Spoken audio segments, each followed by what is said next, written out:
So I noticed there is a new Quantum Leap series with an Asian dude. I just want to do a review of the trailer.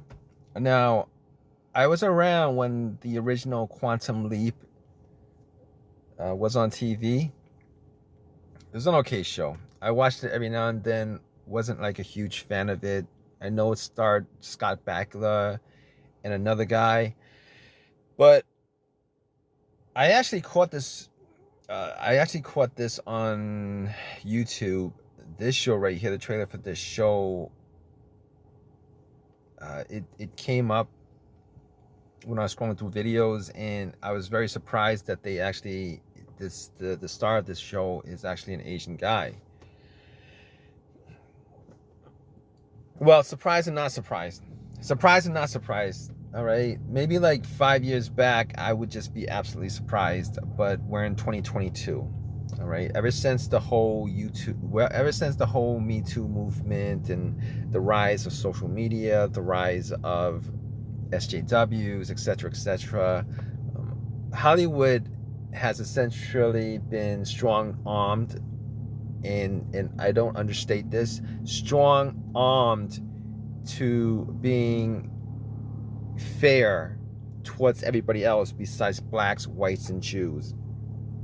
Prior to 2017, from 1995 to 2017, the entirety of the media was essentially monopolized by a bunch of hateful white blacks and Jews who essentially used the media to promote their own race or group of people and essentially bash the hell out of everybody else, including LGBTs, women, Asian Americans, Asian American males specifically, to the point where it essentially created a social cultural caste systems for the entirety of this country, from whites, Jews, blacks, Asians, Latinos, LGBTs, women, etc., which should never have existed at all.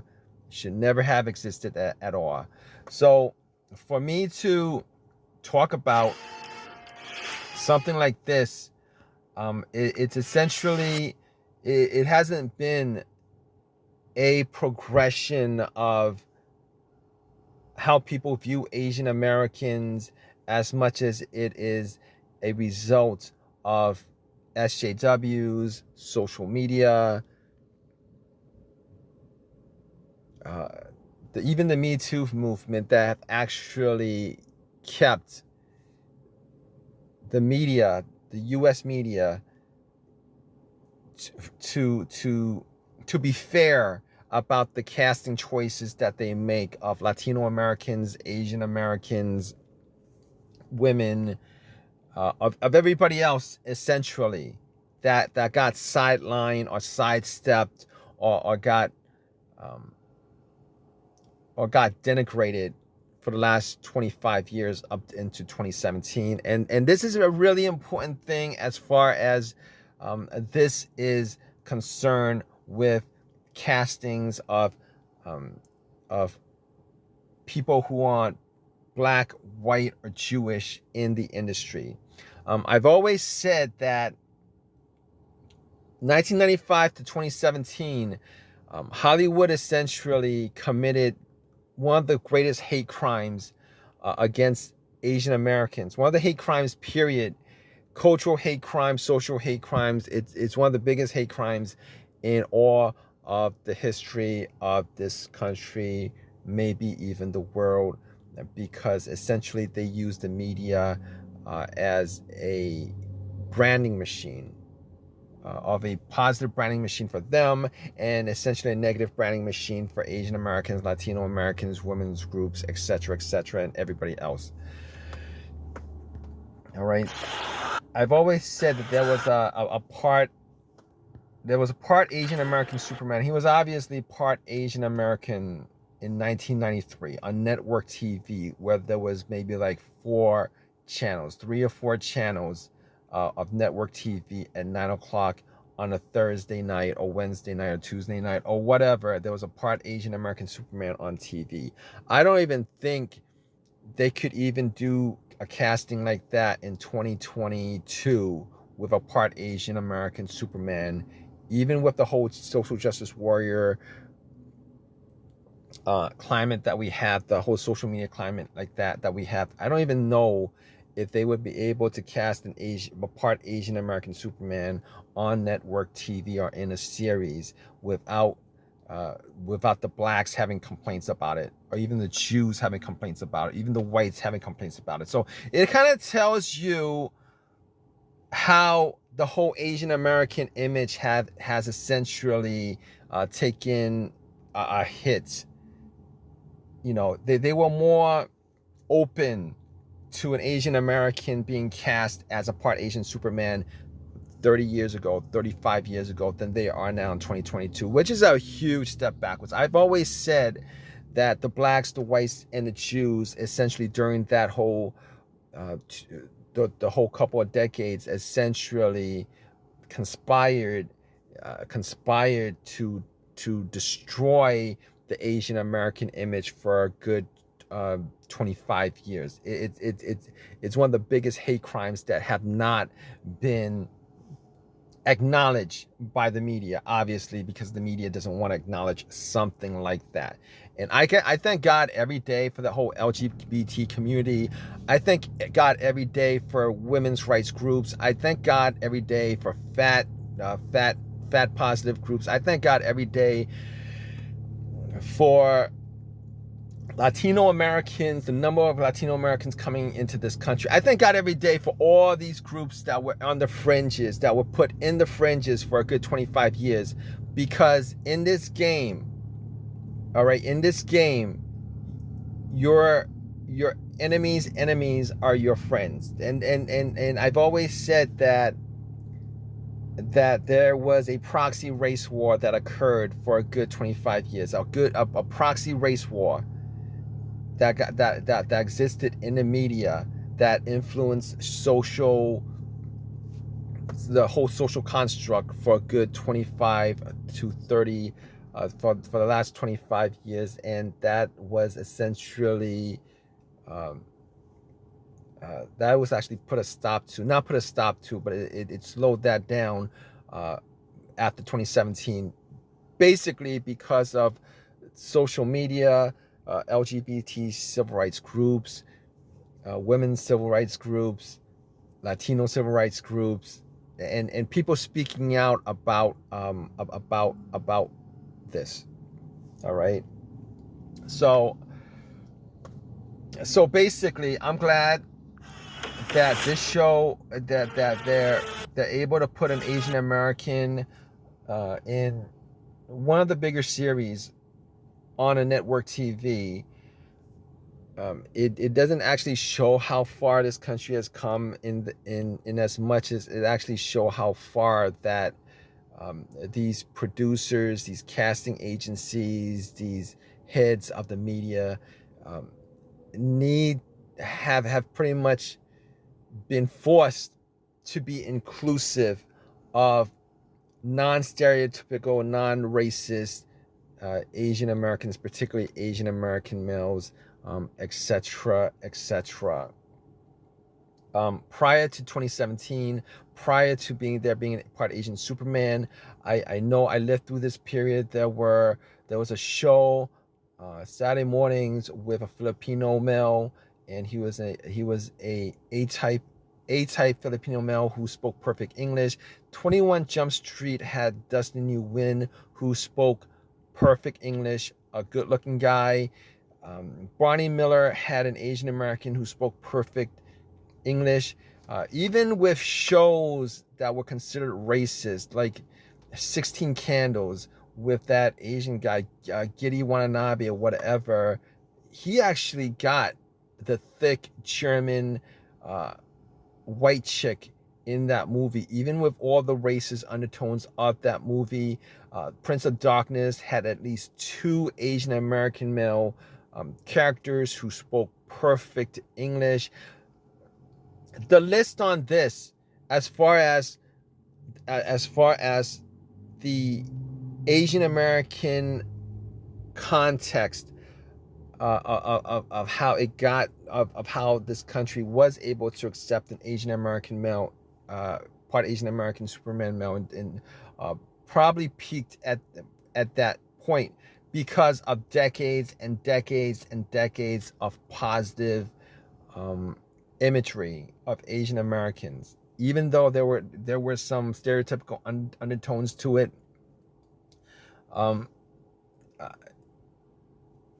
it took Asian Americans 25 years to get back to where Asian Americans were in 1995. And if you guys think about that, that's essentially 25 years of essentially destroying, essentially maligning, essentially using the media as a racial bashing machine to bash the hell out of the Asian American male image for 2.5 decades. All right, that's probably one of the longest hate crimes committed by any institution in the history of this country. It's beyond wrong. It still hasn't been acknowledged. It's not being. It's still, people have to acknowledge this. This country has to acknowledge this. Hollywood as an industry has to acknowledge this, that they've given the blacks and the Jews and the whites the best branding, particularly the blacks, the best branding that they could get ever for any group for the last 25 years. All right, they've given the Jews have given themselves this huge victimization sympathy play for the last 25 years.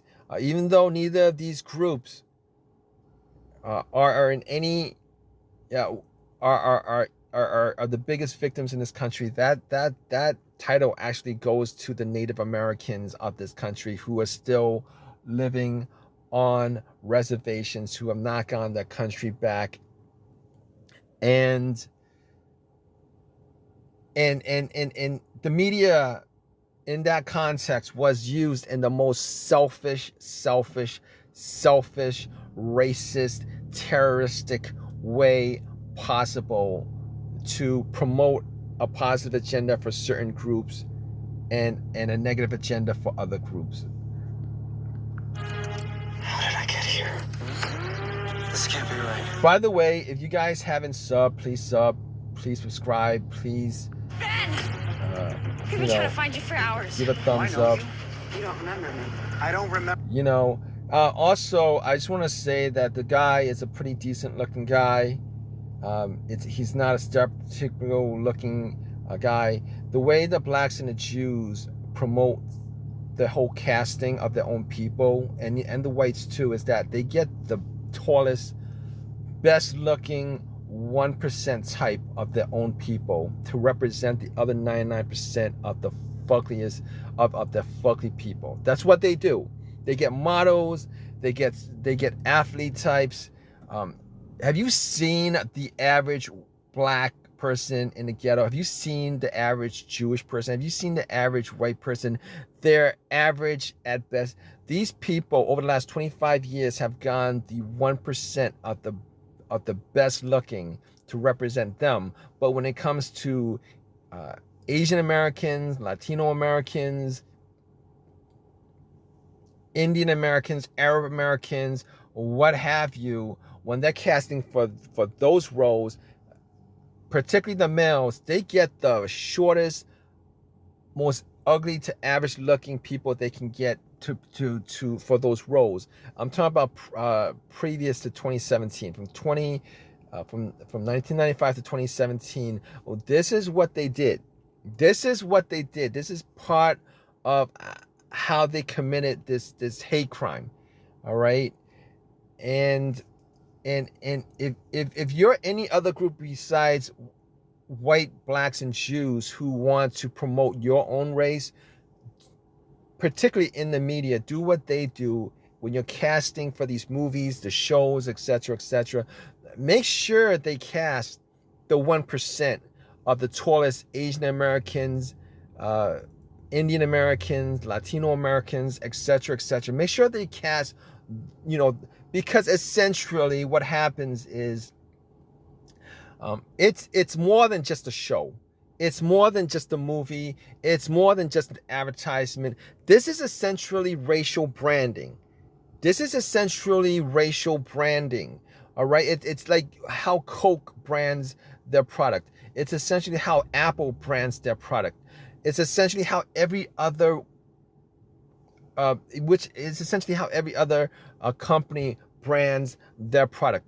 Okay, don't look at this as a show, a TV show. Don't look at this as a movie. Don't look at this as entertainment. It's essentially propaganda.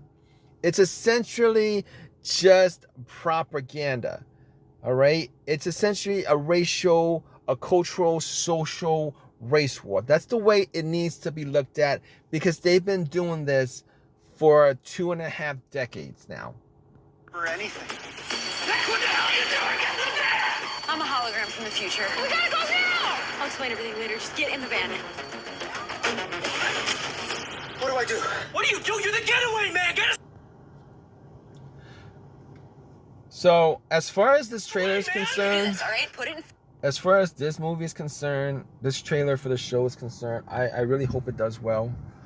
I really hope it does well, because for my own personal views on this, this could have happened. This show with an Asian American dude could have happened like 25 years ago, if not sooner. 25 years ago, if not sooner. Maybe not 25 years ago. Maybe not a full Asian dude. Maybe like a part Asian dude. You know, this could have happened a lot sooner than 2022. All right, it's just beyond wrong. You won't get it unless you actually live through that period. But it is what it is. This country is essentially half the country it was in 1995, and maybe in about 8 years from now, it's probably going to be be controlled by another country. And I'm hoping that country actually has a list of people who actually committed this hate crime during this period from 1995 to 2017, because it needs to be acknowledged. It needs to be acknowledged. All right, and the words "never again" should be connected to this. Never again. It needs to be acknowledged. You have 2 cop cars on your tail. You need to lose them. I'd like that slower explanation now. Your name is Dr. Ben Seong. You're from the year 2020. Anyway, the trailer looks okay, and hope it does well. Please subscribe. Please, give a thumbs up to this video, and definitely leave a comment in the comment section, guys. All right, take care.